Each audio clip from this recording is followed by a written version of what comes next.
अस्सलाम वालेकुम students. Online lectures की सीरीज़ में आज हम अपने सेकंड लेक्चर के साथ मौजूद हैं। जैसा कि आप जानते हैं, पिछले लेक्चर में हम अपनी मैथमेटिक्स का आगाज़ कर चुके हैं चैप्टर नंबर 1 के साथ, जिसका नाम है फंक्शंस एंड लिमिट्स।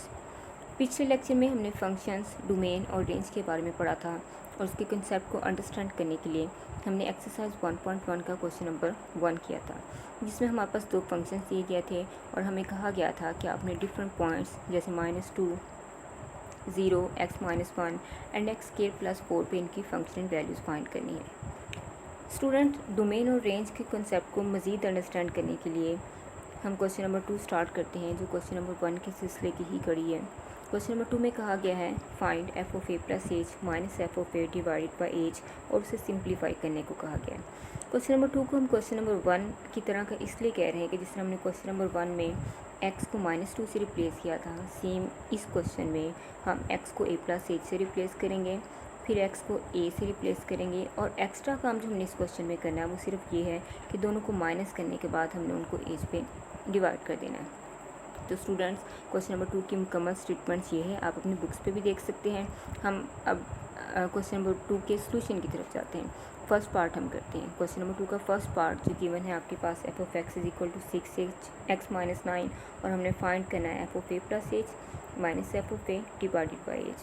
तो जैसा कि हम पहले कह चुके हैं, हम सबसे पहले f(a) + h फाइंड करेंगे, उसके बाद f(a), फिर दोनों को माइनस करने के बाद h पे डिवाइड कर देंगे। तो चलिए स्टार्ट करते हैं सोल्यूशन। गिवन फंक्शन हमें दिया गया है, तो हम पहले फाइंड करने लगे हैं f(a) + h। तो होगा क्या, हम x को a + h से रिप्लेस करेंगे, सिर्फ लेफ्ट हैंड साइड पे नहीं, राइट हैंड साइड पे भी। तो चलिए नेक्स्ट स्टेप हमारे पास है f(a + h) = 6, x की जगह पे a + h और उसके बाद -9 as it is. Next step में हम इसको सिंप्लीफाई करेंगे, 6a + 6h - 9। चूँकि तीनों अनलाइक टर्म्स हैं, सो इसमें मज़ीद हम इसको सॉल्व नहीं कर सकते, और इसको यहीं पे छोड़ के हम अब जाते हैं f(a) की तरफ। तो f(a) फाइंड करने के लिए सेम उसी तरीके से x को हम a से रिप्लेस कर देंगे और आपका सिंपल फंक्शन बन जाएगा f(a) = 6a - 9। अगले स्टेप में हमने इन दोनों को क्या करना है, माइनस करना है। तो चलिए माइनस करते हैं, f(a + h - f(a), और इस साइड पे हम इनकी वैल्यूज़ लिख देते हैं, 6a + 6h - 9 minus into bracket 6a - 9, bracket resolve करते हैं। तो 6a + 6h - 9 - 6a + 9, और उसके बाद -9 से +9 कैंसिल हो जाएगा, -6a से +6a कैंसिल हो जाएगा, बाकी आपके पास बचेगा 6h। चूँकि हम दोनों को माइनस कर चुके हैं और आंसर हमारा आ चुका है 6h। नेक्स्ट स्टेप हमारे पास है कि हम इसको h पे डिवाइड करेंगे। तो चलो दोनों साइड में हम h पे डिवाइड कर देते हैं, h से h कैंसिल होकर और आपके पास आंसर आ गया 6। This was the solution. Students, उम्मीद है आप इस क्वेश्चन नंबर 2 को ईजिली अंडरस्टैंड कर चुके होंगे। बाकी पार्ट्स में भी आपने ऐसे ही करना है। सबसे पहले आपने f(a + h फाइंड करना है, फिर f(a) दोनों को माइनस करने के बाद आपने h पे डिवाइड कर देना है। क्वेश्चन नंबर 2 के बाद हम क्वेश्चन नंबर 3 की तरफ बढ़ते हैं, जो थोड़ा सा इंटरेस्टिंग है। क्वेश्चन नंबर 3 अब आपको मज़ीद फंक्शन के कॉन्सेप्ट को क्लियर करने के तौर पे यूज़ होगा, कि जिस तरह से हमारे पास वेरिएबल्स थे x और y, इस तरह से यहाँ पे हमें x और y से हट के वेरिएबल्स में रिलेशन फाइंड करने को कहा गया है। जैसे कि क्वेश्चन नंबर 3 का फर्स्ट पार्ट हम यहाँ पे अगर शो करें तो वो लिखा हुआ है, शो आपने एक्सप्रेस करना है। एक्सप्रेस क्या करना आपने, perimeter p of a scale as a function of area. तो ये जो इंपॉर्टेंट पॉइंट्स इनको मैंने हाईलाइट कर दिया। क्या वो कह रहा है कि अगर हम सिर्फ इतना हाईलाइटेड पॉइंट्स को पढ़ें तो वो कह रहा है एक्सप्रेस करें perimeter p as a function of a, यानी हमें कहा जा रहा है कि आपने perimeter p as a function of a find करना है। यानी इसको, ये असल में हमें फंक्शंस को पढ़ने का मेथड बता रहा है। फंक्शन को रीड कैसे करते हैं, रिटर्न में तो हमने लिखा हुआ तो देख लिया, लेकिन रीड कैसे करते हैं, तो इसमें ये लिखा हुआ है कि p = f(a), यानी असल में हमें ये कहा जा रहा है कि आपने ये वाला रिलेशन फाइंड करना है, जिसमें लिखा हुआ है perimeter is a function of a। अब ये वाला नोटेशन हमारे लिए नई नहीं है। अगर आपको याद हो तो हम प्रीवियस लेक्चर में हमने ये वाली नोटेशन यूज़ की थी, y = f(x), और इसमें हमने ये कहा था y is a function of x। इसको रीड कैसे करते थे, y is a function of x, और इसकी जो एग्जांपल्स के तौर पे हमने रिलेशन लिए थे वो कुछ इस किस्म के थे। y is equal to x q plus 2xk minus 1, कुछ इस टाइप की थी। यानी इस साइड पे सिर्फ और सिर्फ x वाली टर्म्स होती थी और इस साइड पे y वाली। इससे हमें पता चलता था कि y is a function of x। इन दूसरे वर्ड्स में आप ये कह सकते हैं कि y is equal to f of x का मतलब है कि आप y को in terms of x show करते हो। सेम इस क्वेश्चन में भी हमने p को in terms of a show करना है, यानी एक साइड पे आपका p होगा और एक साइड पे ऐसा रिलेशन होगा जिसमें a आ रहा होगा। तो ये आपको हमें रिलेशन का, टू वेरिएबल्स के रिलेशन के कॉन्सेप्ट को मज़ीद अंडरस्टैंड करने में हेल्प देगा। तो सोल्यूशन की तरफ आते हैं। अच्छा, इसमें एक बात और नोट करने वाली है कि पेरीमीटर और एरिया तो हमने हाईलाइट कर दिया था, लेकिन यहाँ पे एक और वर्ड यूज़ हो रहा है square. Square mean a close shape of equal sides, ये तो आप जानते ही हो। तो स्क्वायर का पेरीमीटर और स्क्वायर का ही एरिया हमने फाइंड करना, फिर उन दोनों चीज़ों में हम रिलेशन फाइंड करेंगे। तो सबसे पहले हम स्क्वायर को लेते हैं, क्योंकि स्क्वायर हमारे पास हमने लिखा था it is a close shape of 4 sided figure है, और हमें ये भी पता है कि स्क्वायर की 4 साइड्स इक्वल होती हैं। तो सबसे पहले हम उनकी साइड्स का कोई नाम रख लेते हैं। फ़र्ज़ किया कि अज्यूम कर लेते हैं कि जो स्क्वायर है उसकी एक साइड एक्स है, ठीक है। तो हम कह देते हैं if x be the side of the square. अगर एक साइड एक्स है तो ज़ाहिर सी बात है बाकी तीनों साइड्स भी एक्स होंगी, सो दिस इज़ द स्क्वायर। और अगर उसकी एक साइड एक्स है तो इसका मतलब उसकी बाकी साइड्स भी एक्स होंगी। अब हमने क्या फाइंड करना है? अब हमने स्क्वायर का पेरीमीटर फाइंड करना है। पेरीमीटर की डेफिनेशन के अकॉर्डिंग पेरीमीटर ऑफ स्क्वायर जो है is equal to sum of all sides होता है, ठीक है। सम ऑफ ऑल साइड्स, यहाँ पे अगर हम सारी साइड्स को नोट करें तो यहाँ पे हमारे पास 4x है, तो चारों x को जब हम ऐड करेंगे x plus x plus x plus x, that would be equal to 4x। तो यहाँ पे हमने पेरीमीटर फाइंड कर लिया। नेक्स्ट हम फाइंड करते हैं area. Area is equal to length multiply width, जैसा कि आपको फार्मूला आता है। तो एरिया भी हमारे पास आ गया। अब हमारे पास एरिया भी आ चुका है और हमारे पास पेरीमीटर भी आ चुका है। p is equal to 4x है और a is equal to x square, ठीक है। ये दोनों चीज़ें फाइंड हमने क्या करना है, फाइंड हमने p is equal to f of a, यानी एक साइड पे p और एक साइड पे x। अगर आप इन दोनों रिलेशन को चेक करें तो इसमें आप देखेंगे कि हमारे पास चूँकि हमें ये चीज़ चाहिए और जो चीज़ें हमें गिवन मिली हुई हैं उसमें x जो है वो मौजूद हमारे पास नहीं है, मतलब x को एलिमिनेट हमने करना है। तो हमारा क्लियर हो गया हमने क्या करना है, हमने दोनों पार्ट्स में से हमने x को एलिमिनेट करना है। तो x को एलिमिनेट करने का क्या मेथड है कि आप एक इक्वेशन से x की वैल्यू निकाल के उसको दूसरी इक्वेशन में पुट कर देते हैं। तो चलें स्टार्ट करते हैं। क्लियर हो गया हमने करना क्या है। तो चलें सबसे पहले हम लिखते हैं p a is equal to x के, यहाँ से हम x की वैल्यू फाइंड करते हैं। तो दोनों साइड पे स्क्वायर लेने से, स्क्वायर रूट लेने से x is equal to a square root हो जाएगा। अब ये भी इन टर्म्स ऑफ x आ गया और ये भी इन टर्म्स ऑफ x आ गया। सो हमारे पास अब एरिया क्या आ चुका है, area square root is equal to आ चुका है x, ठीक है। तो x को एलिमिनेट करते हैं। सिंपली हम क्या करते हैं, इस x को इस x से रिप्लेस कर देते हैं। तो हमारा आंसर क्या आएगा, p is equal to 4a square root. So this is the relation जो कि इस डेफिनेशन को सेटिस्फाई कर रहा है, जिसमें x नहीं है। हम कह सकते हैं this is the perimeter of square in terms of a, okay. तो this is the relation of two variables, जिसमें हमने एक वेरिएबल को दूसरे वेरिएबल में शो किया है। So here is the question number 3, इसका फर्स्ट पार्ट था। अब क्वेश्चन नंबर 2, इसके क्वेश्चन नंबर 3 के सेकंड एंड थर्ड पार्ट की तरफ चलें तो जो सेकंड पार्ट है वो आपके पास है area of a circle as a function of its circumference. यानी हमने क्या फाइंड करना है, हमने एरिया और सर्कमफेरेंस का आपस में रिलेशन फाइंड करना है। किसका, सर्कल के एरिया और सर्कमफेरेंस का। तो ये क्वेश्चन आप खुद करेंगे, लेकिन मैं आपको थोड़ा सा इसके फार्मूलाज क्योंकि आएंगे तो ही हम इस क्वेश्चन को सॉल्व कर सकते हैं। तो चलिए मैं आपको इसके फार्मूलाज बता देती हूँ, बाकी आप कंटिन्यू खुद कर लीजिएगा इसको। तो चूँकि इसमें हमें सर्कल को मेंशन किया गया है तो सबसे पहले हम सर्कल ड्रा करते हैं, देखते हैं सर्कल। तो दिस इज़ द सर्कल, जो कि इसका ये रेडियस भी होगा। और अब हम इसके एरिया और सर्कमफेरेंस का फार्मूले को रिकॉल कर लेते हैं। उसके बाद क्वेश्चन को स्टार्ट जो है वो सॉल्व कर लीजिएगा। Now area of the circle formula हमारे पास होता है, एरिया ऑफ सर्कल को हम ए से शो करेंगे and that is equal to pi r square, okay. Circumference का फार्मूला अगर आप देखेंगे तो सर्कमफेरेंस का formula C is equal to 2 pi r. अब हम देखेंगे किसको हमने किसकी टर्म में शो करना है। वो कह रहा है area is a function of circumference, mean area is a function of circumference. So इसका मतलब है ए आपने एक साइड पे करना है और सी वाले जो टर्म्स होगी वो आपने एक साइड पे करनी है। तो दोनों में से आपने सिर्फ क्या करना है, मतलब आर को एलिमिनेट करना है। तो सी से आर की वैल्यू निकाल के आप उसको ए में पुट कर दें तो आपके पास ये क्वेश्चन सॉल्व हो जाएगा। थर्ड पार्ट की तरफ चलें। तो थर्ड पार्ट में हमें कहा जा रहा है कि आपने फाइंड करना, एक्सप्रेस करना है volume of a cube as a function of area, मतलब volume as a function of area. Okay, तो इसमें चूँकि क्यूब को मेंशन करा तो हम पहले क्यूब को उसकी डायग्राम बना के देख लेते हैं।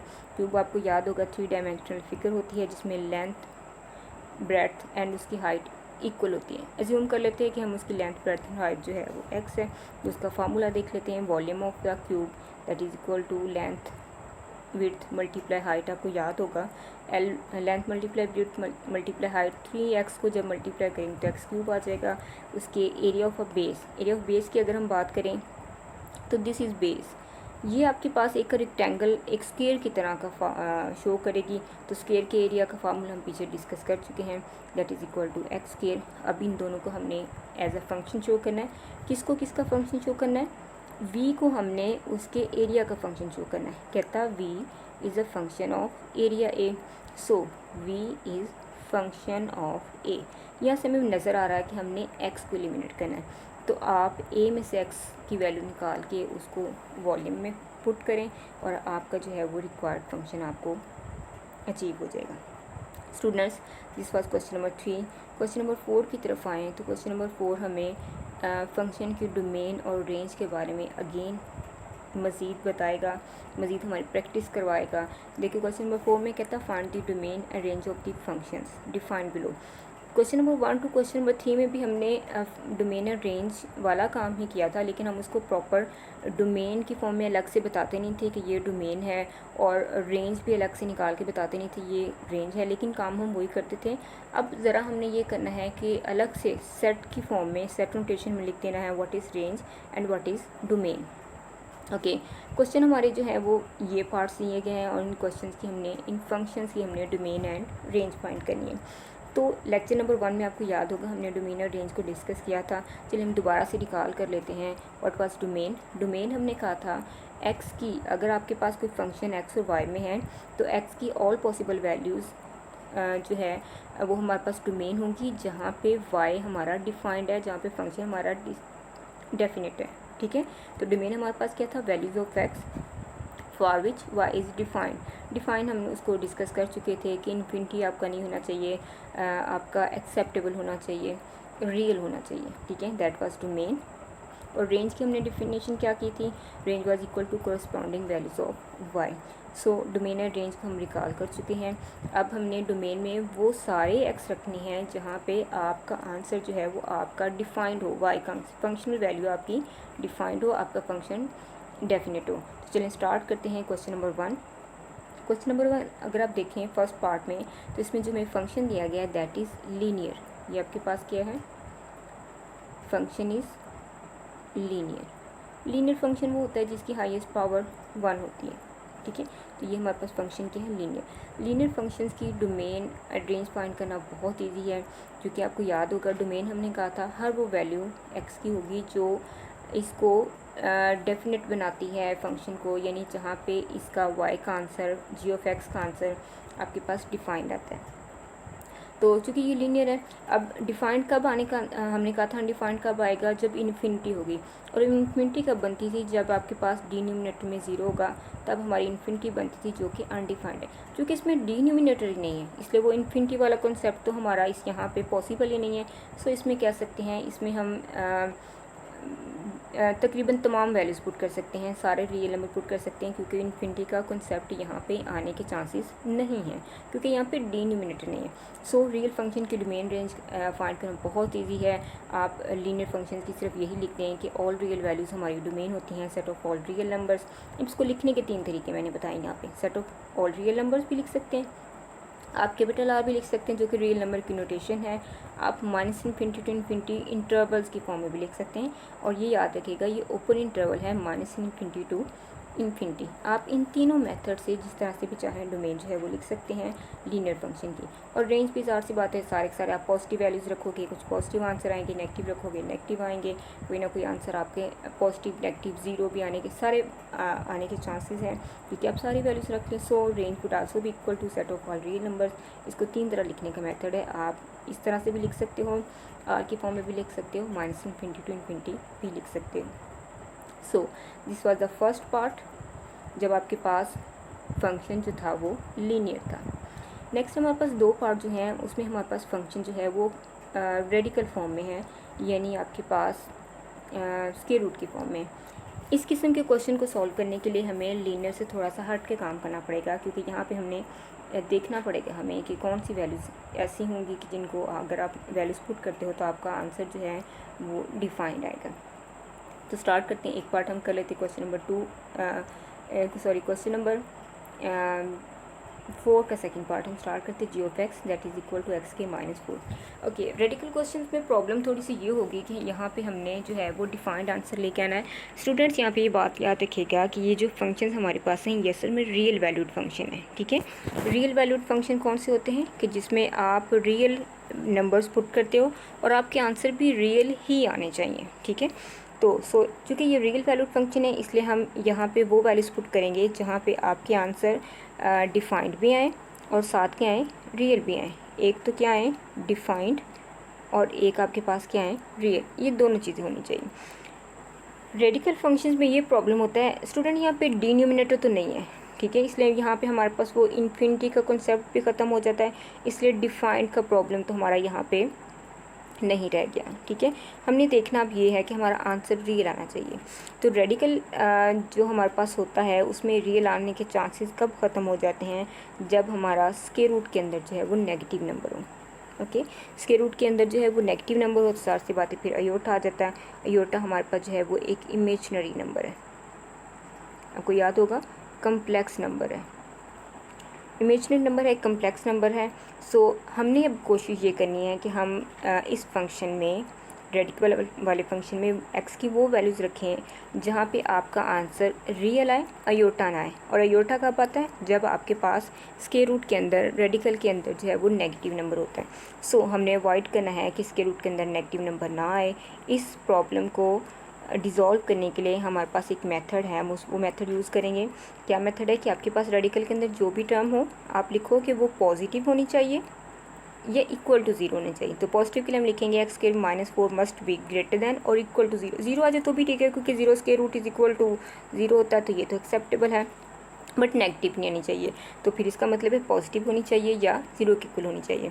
तो चलिए स्टार्ट करते हैं, क्या होगा इसको सिंप्लीफाई कर लेते हैं। सबसे पहले 4 की साइड पे लेके आ जाएंगे तो x greater than equal to 4, और जब हम इसको स्क्वायर रूट लेंगे तो ज़ाहिर सी बात ये आ जाएगा +-2। अगर आपको पिछली क्लासेस में फर्स्ट ईयर का सेकंड चैप्टर था, उसमें हमने इनइक्वालिटीज़ की प्रॉपर्टीज़ पढ़ी थी, तो इसमें आपको याद होगा जब इनइक्वालिटी में +-2 आता है तो हम इसको यूँ नहीं लिख सकते x greater than equal to +-2, ऐसा नहीं होता, बल्कि हम इसको पीस वाइज इसको हमें सेपरेट करना पड़ता है। हम लिखेंगे एक्स 2 से तो ग्रेटर है, x greater than equal to 2, but x is less than और इक्वल टू -2, ठीक है। ये इस तरह से हमें इसको सेपरेट करना पड़ेगा इनइक्वालिटी के फॉर्म में। इक्वालिटी होती फिर तो हमने एक्स इक्वल टू +-2 लिख देना था। जब इस तरह से इनइक्वालिटी आ जाएगी तो फिर इस किस्म के फंक्शन, इस किस्म की वैल्यूज़ को हमें एक रियल लाइन की हेल्प से जो है वो लिखना पड़ेगा, शो करना पड़ेगा। सो this is the real line. अब आप इस चीज़ को नोट करें, ये हमें कहाँ कहाँ पे पॉइंट दे रहा है, वो कह रहा है x greater than equal to 2, यानी 2 से ग्रेटर है, तो ग्रेटर तो फिर इस साइड पे होगा ना, इस साइड पे जितनी भी वैल्यूज़ होंगी वो सारी 2 से क्या है, ग्रेटर है, पॉजिटिव 2 से। और फिर वो कह रहा है x less than equal to -2, यानी -2 से लेस वैल्यू जो है वो इस तरफ है, तो हमारे पास वो सारी वैल्यू शामिल होंगी जो -2 से स्मॉलर है। इसमें ये वाला एरिया हमारे पास डोमेन में शामिल नहीं होगा। सो इसको डोमेन को लिखने का मेथड क्या होगा, डोमेन हम लिखेंगे -∞ से लेकर -2 तक, और फिर 2 से लेकर इन्फिनिटी, पॉजिटिव इन्फिनिटी। और चूँकि इन दोनों को हमने सेट की फॉर्म में, इंटरवल्स की फॉर्म में लिखा, सॉरी सेट नहीं, इंटरवल्स की फॉर्म में लिखी, इसलिए दरमियान में हम जो है वो यूनियन का सिंबल डालेंगे कि -∞ से लेकर -2 तक, और फिर 2 से स्टार्ट होकर +∞ तक, और ये दरमियान में हमारा गैप आ रहा है, क्योंकि ये गैप में हमारे पास वो वैल्यू शामिल है कि जिनको अगर हम फंक्शन के अंदर पुट करते हैं तो वहाँ पे वो नेगेटिव नंबर देंगे। फॉर एग्जांपल चलें -1 ही ले लेते हैं या 0 ले लेते हैं। 0 स्केयर -4 अगर हम करते हैं तो 4 से बाद 0 स्केयर तो 0 हो जाएगा, -4 रह जाएगा जो कि हमारे पास 2 आयोटा के इक्वल आएगा, and this is not real number, so this is not acceptable, so this is domain and range. Domain हमारी ये होगी -∞ से -2 तक, और यूनियन फिर दरमियान में डाल दिया 2 से ∞ तक, दरमियान में गैप को कवर करने के लिए हम यूनियन डाल दिया करेंगे। बाकी अगर हम रेंज की बात करें तो ज़ाहिर सी बात है, इसमें हमने अगर हमारे पास 2 पुट करते हैं तो 2 स्केयर -4 दैट वुड बी 4 -4 0 आ जाएगा। -2 पुट करते हैं तो भी आपके पास -2 स्केयर 4 -4 0 आ जाएगा। सो हमारे आंसर 0 से स्टार्ट हो रहे हैं, क्योंकि स्केयर है ना स्केयर। सो पॉजिटिव नंबर रखेंगे तो वो भी नेगेटिव नंबर रखेंगे तो वो भी पॉजिटिव नंबर की तरह का ही बिहेव करेगा। हमारी रेंज जो है वो 0 से ∞ तक जा रही है, नेगेटिव नंबर नहीं ना आएंगे, क्योंकि हमने इसमें रखने ही पॉजिटिव नंबर है। वैसे भी रियल वैल्यूड फंक्शन है तो इसमें हमने ऑल पॉजिटिव रियल नंबर, अभी आप इसको लिख सकते हो 0 to ∞, और पॉजिटिव रियल नंबर इंक्लूडेड 0। ये हमारे पास रेंज आ गई। ओके स्टूडेंट्स, ये 2 हमारे पास रेडिकल टाइप के क्वेश्चन थे। अब हम उसकी तरफ जाते हैं। जो 4th पार्ट था हमारे पास वो किस किस्म का था?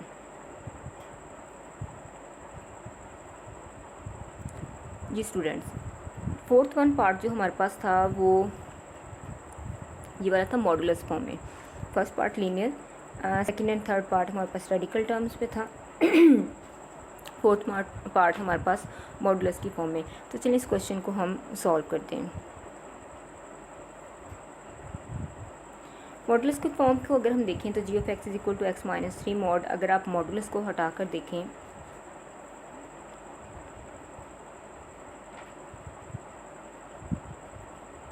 अगर आप मॉडुलस को हटाकर देखें तो आपके पास बाकी फंक्शन बनता है x - 3, and this is linear function. तो लीनियर फंक्शन का तो हमने कहा इसको तो डोमेन और रेंज फाइंड करना बहुत इजी है। लीनियर फंक्शन की डोमेन तो चलिए हम लिखते हैं, क्योंकि इसमें भी हमारे पास डिनोमिनेटर नहीं है तो इन्फिनिटी आने के चांसेस जो है वो हैं ही नहीं। डिनोमिनेटर होता तो इन्फिनिटी आती, इन्फिनिटी होती तो अनडिफाइंड होती, और रेडिकल भी नहीं है कि जिसके अंदर हम नेगेटिव नंबर्स को पुट ही नहीं कर सकते। सो ये मॉडुलस के बगैर ये एक लीनियर फंक्शन है, और लीनियर फंक्शन की डोमेन हमने यही मेंशन की है। और रियल नंबर आप इन तीनों में से कोई भी एक सिंपल शो कर सकते हो मेथड। मैंने ये तीनों इस आपकी आसानी के लिए शो कर दिया, आप इनमें से कोई सा भी एक मेथड यूज़ कर सकते हो। सो x - 3 डोमेन तो हम सारी रखेंगे। प्रॉब्लम आ गया रेंज पे, रेंज वो भी मॉडुलस की वैल्यू कैसे आएगी। अब होगा क्या, मॉडुलस वैल्यू की डेफिनेशन अगर आपको याद हो, आपने चैप्टर नंबर 4 में पढ़ी थी, तो मॉडुलस वैल्यू क्या करता है कि नेगेटिव नंबर अगर मॉड में आ जाता है तो ये उसको क्या कर देता है, पॉजिटिव कर देता है। सो हमारे पास रेंज क्या हो जाएगी, रेंज हमारे पास ऑल पॉजिटिव रियल नंबर्स हो जाएंगी। बस दिस इज़ अ क्वेश्चन, क्योंकि उसमें मॉडुलस आएगा भी तो उसको क्या कर देगा, मॉड आएगा भी तो उसको वो पॉजिटिव कर देगा। सो this is domain and range. Now what is next part हमारे पास, इसका 7th पार्ट हमारे पास है x के -16 डिवाइडेड बाई x - 4। हम एक एक टाइप का सब टाइप के एक क्वेश्चन जो है वो हम करने की कोशिश करते हैं। अब ये लीनियर भी नहीं है और ये रेडिकल भी नहीं है, और ये हमारे पास मॉडुलस की फॉर्म में भी नहीं है। अब ये डिनोमिनेटर की फॉर्म में, मतलब यहाँ पे अनडिफाइंड वैल्यूज़ आने के चांसेस मौजूद हैं। इस किस्म के क्वेश्चन में हम क्या करते हैं, सबसे पहले हम कोशिश करेंगे कि जो गिवन फंक्शन है आपके पास, अगर उसकी सिंप्लीफिकेशन होती है तो आप उसकी सिंप्लीफिकेशन कर लें। जैसे x के -16, इसको अगर हम सिंप्लीफाई करेंगे तो ज़ाहिर सी बात हम लिख सकते हैं x + 4, x - 4, डिनोमिनेटर में x - 4 मौजूद है। x - 4 से x - 4 क्या हो जाएगा, कैंसिल हो जाएगा। कैंसिलेशन के बाद आपका जो फंक्शन बचेगा दैट वुड बी x + 4, वो लीनियर है। तो लीनियर के तो आप क्या कर सकते हो, डोमेन भी आप लिख सकते हो real numbers, all real number, और उसकी रेंज भी आप क्या लिख सकते हो, all real numbers. So students, this was the concept of domain and range. और ये उसने साथ साथ आपको प्रैक्टिस बार बार करवाने की कोशिश कर रहा था कि आपका वो कॉन्सेप्ट डोमेन और रेंज किस तरह से फाइंड करते हैं और उसका क्या मतलब है, वो आपका कॉन्सेप्ट इजीली बहुत अच्छे तरीके से क्लियर हो जाए। यहाँ पे हमारे पास डोमेन और रेंज का कॉन्सेप्ट क्लियर हो गया। अब हम क्वेश्चन नंबर 5 की तरफ चलते हैं। क्वेश्चन नंबर 5 बी कुछ डोमेन और रेंज के सिलसिले को ही कंटिन्यू करा। क्वेश्चन नंबर 5 में भी देखिए हमारे पास एक फंक्शन दिया गया f of x is equal to x cube minus a x square plus b x plus 1 और कहा गया क्या कहता है if f of 2 is equal to -3 and f of -1 is equal to 0। तो हमने ए और बी की वैल्यू फाइंड करनी है। ठीक है, यहाँ पे अगर आप f of 2 is equal to -3 को देखें और f of -1 is equal to 0 को देखें तो ये तो क्वेश्चन नंबर 1 में जैसे हम एक्स को जो था वो 2 से रिप्लेस कर देते थे और कुछ इस क्वेश्चन में हम x को 2 से भी रिप्लेस करेंगे और -1 से भी रिप्लेस करेंगे। फ़र्क सिर्फ ये है कि यहाँ पे हमें उन क्वेश्चन में क्वेश्चन नंबर 1 में हमें एफ ऑफ 2 का आंसर खुद फाइंड करना पड़ता था, लेकिन यहाँ पे उसने दिया हुआ, क्यों दिया हुआ ये भी हम देखेंगे। और वहाँ पे भी हम एफ ऑफ -1 का आंसर सॉल्व करके खुद लेके आते थे, लेकिन यहाँ पे हमें वो गिवन दे रहा है। क्यों दे रहा है? क्योंकि वो कह रहा है find value of a and b हमने फाइंड करना। वो कहता है अगर आपको हेल्प यहाँ पे मेरी देनी, मैं आपको हेल्प दे रहा हूँ कि आप एफ 2 की वैल्यू फाइंड करें, उसका आंसर -3 आएगा। एफ 1 फाइंड करें, उसका आंसर 0 आएगा और इनकी हेल्प से आपने ए और बी की वैल्यू फाइंड करनी। चलिए फ़िलहाल अगर हमें कुछ भी समझ नहीं आ रहा तो सबसे पहले तो हम एफ 2 तो फाइंड करते हैं और एफ 1 भी फाइंड करते हैं।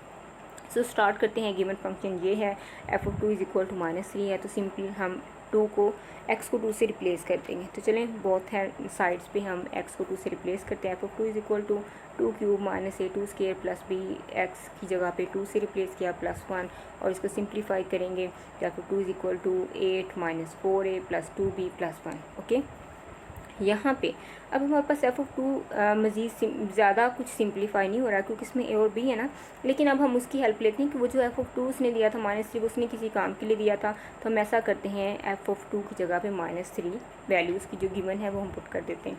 So minus f 2 is equal to -3 और यहाँ पे हम 8 + 1 9 माइनस 4a प्लस 2b। अब ये आपके पास एक इक्वेशन बन गई है। लाइक टर्म्स को इकट्ठा करने के लिए हम 9 को साइड पे लेके चले जाते हैं। So -3 - 9 that would be equal to -12 minus 4a plus 2b। मज़ीद सिंप्लीफाई करते हैं तो आप देख सकते हैं यहाँ से 2 कॉमन आ रहा है तो हम 2 कॉमन लेते हैं। That would be -6 is equal to -2a plus b। यहाँ मज़ीद सिंप्लीफिकेशन नहीं हो सकती, सो इसको यहीं पे छोड़ के इसको इक्वेशन नंबर 1 का नाम दे देते हैं। अब हम फाइंड करते हैं f of -1 is equal to 0। Same उसी तरीके से हम f of x given function है वो लेंगे और एक्स को -1 से रिप्लेस करेंगे। F of -1 is equal to -1 cube minus a into -1 square plus b into -1 plus 1 -1 cube और साथ ही वो जो एफ ऑफ -1 0 था उसको भी हमने यहाँ पे वैल्यू पुट कर दी और यहाँ पे हमने सॉल्व किया -1 cube -1 -1 square plus 1 minus a minus b and plus 1। अब -1 से +1 कैंसिल हो गया, आपके पास जो रिज़ल्ट मिलेगा वो आपके पास होगा -a minus b is equal to 0। This is equation number 2। अब चूँकि हमने ए और बी की वैल्यू फाइंड करनी है और हमारे पास 2 इक्वेशंस आ चुकी हैं जो अभी सॉल्वेबल हैं, अभी इनको हम मज़ीद सॉल्व कर सकते हैं। सो अब हम क्या करेंगे, इक्वेशन नंबर 1 और 2 को प्रॉपर फॉर्म में लिखते हैं। So this is equation number 1 and this is equation number 2। इनको सिंप्लीफाई करते हैं। 8th क्लास से हम लोग इक्वेशन को सिंप्लीफाई करने के मेथड्स की प्रैक्टिस करते आ रहे हैं। 3 मेथड होते हैं यहाँ पे। हम कैंसिलेशन मेथड यूज़ करते हैं, इक्वेटिंग द कोफिशिएंट भी आप इसको कह सकते हैं, एलिमिनेशन मेथड भी कह सकते हैं। प्लस बी माइनस बी दोनों कैंसिल हो गए और आपके पास क्या रिज़ल्ट मिलेगा, आपके पास रिज़ल्ट मिलेगा -6 इज इक्वल टू -3 है। नेक्स्ट स्टेप में माइनस से माइनस कैंसिल हो गया, 6 इज इक्वल टू 3 है। उससे नेक्स्ट स्टेप में आप इसको 3 पे दोनों साइड पे डिवाइड कर दें तो आपके पास 2 इज इक्वल टू a हो जाएगा। ये हमारे पास a की वैल्यू आ चुकी है। अब हम b की वैल्यू फाइंड करने के लिए उसके लिए हम क्या करते हैं, इस a की वैल्यू को इन दोनों इक्वेशन में किसी एक में पुट कर देते हैं। चूँकि 2 ज़्यादा सिंपल है इसलिए हम इस इक्वेशन को, इस a की वैल्यू को हम इक्वेशन नंबर 2 में पुट करते हैं। So putting a is equal to 2 in equation number 2। जहाँ जहाँ पे इक्वेशन नंबर 2 में a आ रहा वहाँ पे हम 2 लिख देंगे। सो 0 इज इक्वल टू a की जगह पे 2 लिखा एंड -b। नेक्स्ट स्टेप में b को उस साइड पे लेके आ जाएंगे सॉल्व करने के लिए। So b is equal to -2। Here is value of a and b जिसको हमने easily with the concept of putting the value, functional value, जो भी आप कहना चाहें उस तरीके से फाइंड किया हमने। और स्टूडेंट्स उम्मीद है आपको यहाँ तक डोमेन और रेंज के कंसेप्ट की समझ आ गई होगी।